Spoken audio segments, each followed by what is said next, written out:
सुप्रभात। मैं वर्ग अष्टम के आप सभी विद्यार्थियों का पुनः स्वागत करता हूं संस्कृत व्याकरण के भाग 11 में। विद्यार्थी, अव्यय पिछले भाग में आपने लिखा था, उसमें कुछ शेष रह गए थे जिसके अंश को मैं आपको लिखकर बता रहा हूं। आप प्रयास करेंगे कि इसको पुनः, जो मैं इसको शेषांश को लिख रहा हूं, पुनः इसको भी आप लिखेंगे, लिख करके और इसे याद करेंगे, क्योंकि अव्यय व्याकरण का वह अंश है जो आपके पग पग पर काम आने वाले पुस्तकों के प्रत्येक वाक्य के ऐसे भाग पर प्रकाश डालने वाला अव्यय होता है जिसके बिना हम अधूरा है, जिसके बिना वाक्य अधूरा हो जाता है।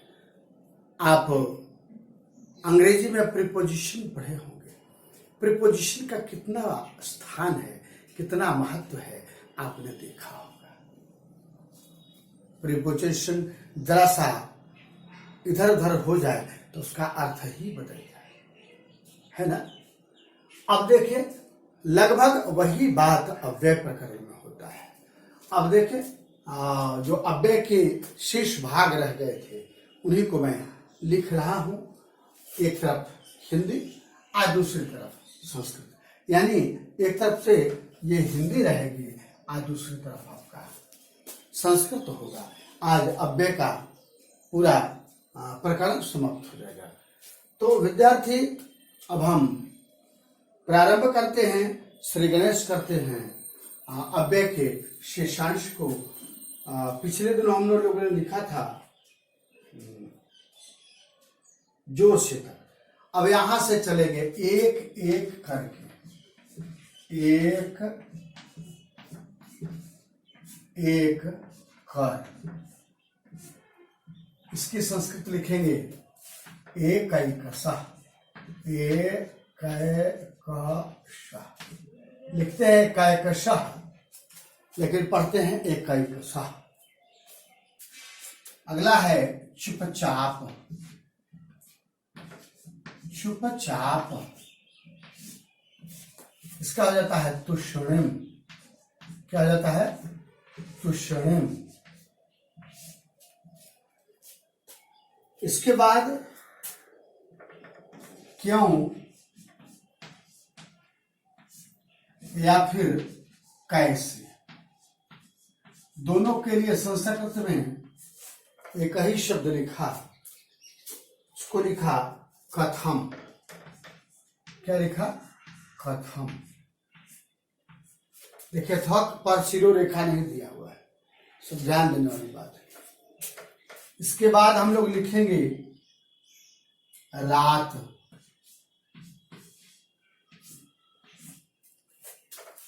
रात्रि या निशा, रात्रि या निशा। इसके बाद हम लिखेंगे दिन,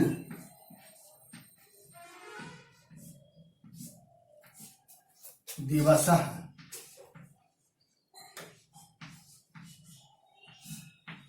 दिवसः, रात हो गया, दिन। अच्छा, दोपहर हो गया, यहाँ दोपहर, यह भी शब्द को डाल ही दीजिए। क्या लिखेंगे दोपहर का? मध्याह्न। क्या लिखेंगे? मध्याह्न, मध्याह्न। फिर लिखेंगे नजदीक, नजदीक। उर्दू वाले करीब कहते हैं। इसके लिए लिखेंगे समीपम, समीपम। या एक और शब्द आता है निकषा, नी क मूर्धन्य श आकार शा, निकषा। इसके बाद जैसा, क्या लिखते हैं, जैसा।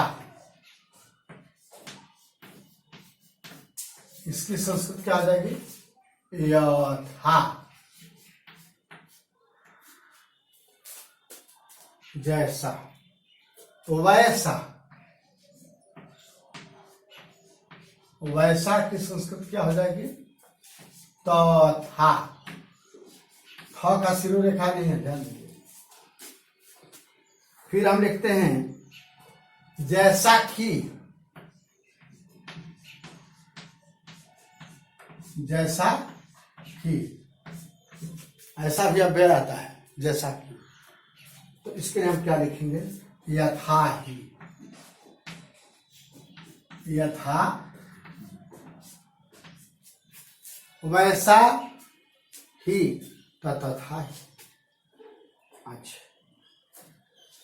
फिर क्या लिखेंगे, फिर। इसका लिखेंगे पुनः, क्या लिखेंगे, पुनः। अच्छा, फिर लिखेंगे ठीक। क्या लिखेंगे, ठीक। इसका लिखेंगे वाढ़म। क्या लिखेंगे, वाढ़म। तब लिखेंगे साथ। क्या लिखेंगे, साथ। इसका 4 संस्कृत लिखे जाते हैं। क्या क्या, एक है सह, फिर है साकम, फिर है समम,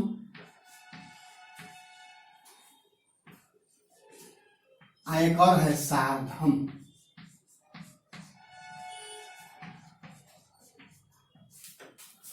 चार हो गया, 7 का हो गया, सह, साकम, समम और साधम। अच्छा, फिर देखिए ये हो गया 7 का। अब लिखिए नहीं। नहीं का हो जाएगा न। मत, मत का हो जाएगा मां। मत का क्या हो जाएगा, मां।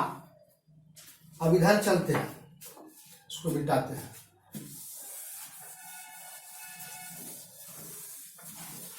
इसके बाद के जो शब्द हैं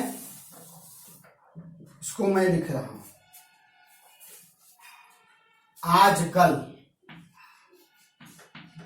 क्या लिखेंगे, आजकल।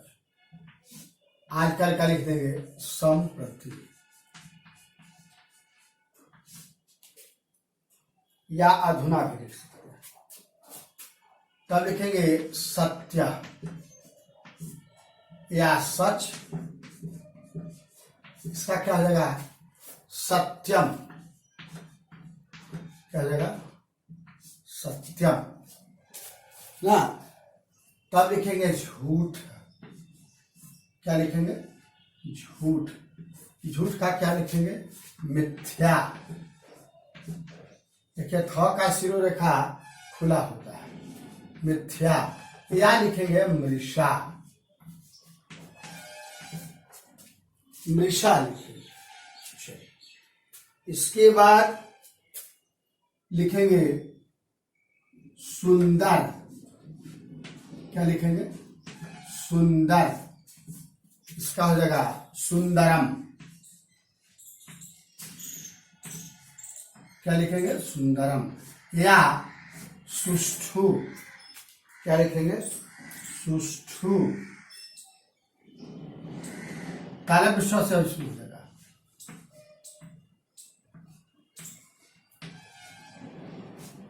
सुष्ठु। इसके बाद तक। तक का हो जाएगा यावत। तब का क्या हो जाएगा, यावत। तब लिखेंगे बेकार, क्या लिखेंगे, व्याकार। तब बेकार का लिखेंगे व्यर्थम।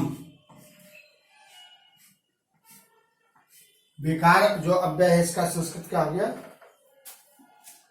एक और मिलता है जिसका प्रयोग कम होता है, मूढ़ा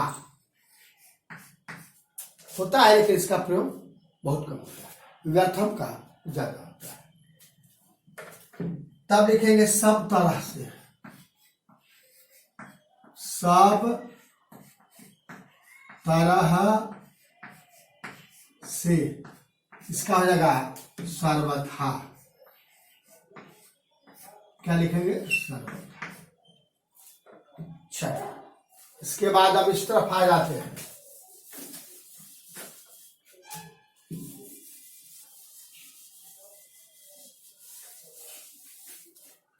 अब देखिए सब तरह से, इसके बाद लिखेंगे कि, क्या लिखेंगे, कि का क्या लिखेंगे, यत, या और त हलंत। इसी की के बाद में अगर क्योंकि रहे, क्योंकि, क्योंकि, तो ठीक इसी तरह का होता है कि थोड़ा सा परिवर्तन हो जाता है। वो तो हो जाता है यतः। देखिए थोड़ा सा अंतर है ना, इसमें ता हलंत हो गया, इसमें क्या हो गया, ता के बाद विसर्ग हो गया। ये हो गया कि, ये हो गया क्योंकि। कि में या ता हलंत, क्योंकि में या ता विसर्ग, यतः पढ़ेंगे यत, यतः। अब क्योंकि के बाद लिखेंगे हाँ, क्योंकि के बाद क्या लिखेंगे, हाँ। हाँ का लिखते हैं क्या चीज, आम, आ महल, आम। इसके बाद जो शेषांश है इसको लिखते हैं। अब देखिए थोड़ा सा और रह गया है। अब हालांकि, क्या हो गया, हालांकि, हाला चंद्र बिंदु का हर्षुई, हालांकि। इसकी संस्कृत क्या हो जाएगी, हालांकि का यद्यपि, क्या हो जाएगा, यद्यपि, यद्यपि। फिर भी, क्या लिखेंगे, फिर भी, फिर भी का भी यही हो जाएगा, सेम, यद्यपि।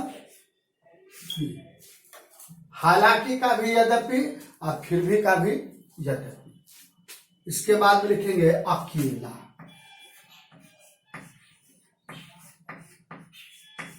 क्या लिखेंगे, अकेला। अब अकेला का लिखेंगे एकाकी, एकाकी। या एक और होता है जिसका प्रयोग न के बराबर होता है लेकिन संस्कृत इसकी होती है रहा, अकेला क्या होता है, रहा, लेकिन एकाकी का ही प्रयोग अधिक होता है। इसके बाद होता है एक साथ, एक साथ। इसका संस्कृत, इसकी संस्कृत हो जाएगी युगपत, युगपत। इसी युगपत शब्द का प्रयोग मैथमेटिक्स में लोग करते हैं। युगपत समीकरण क्या होता है, युगपत समीकरण अंग्रेजी में आप लोग पढ़ते हैं सिमुल्टेनियस इक्वेशन, सिमुल्टेनियस इक्वेशन, यही होता है युगपत। नीचे ऊपर करके नहीं होता वो काटने वाला, युगपत समीकरण। अच्छा, उसके बाद कोई, कोई का संस्कृत क्या हो जाएगा, कश्चित, क्या हो जाएगा, कश्चित, कश्चित। चलिए उसके बाद थोड़ा सा और आ गया, बहुत ही ये महत्वपूर्ण अव्यय है, इनको याद कर लेना है। कंठाग्र कर लेना है। कोई की संस्कृत हो गई कश्चित, कोई के बाद बहुत ही, क्या लिखेंगे? बहुत ही। इसकी संस्कृत हो जाएगी क्या थी? अतीव। क्या हो जाएगा? अतीव। इसके बाद में कहा। विद्यार्थी वहां एक जगह आपने लिखा है कहाँ का पुत्र, याद होगा, लेकिन एक और होता है क्व, इसलिए क्व को बताने के लिए हमको फिर से कहा लिखना पड़ा। चलिए, इसके बाद है पहले। क्या चीज है?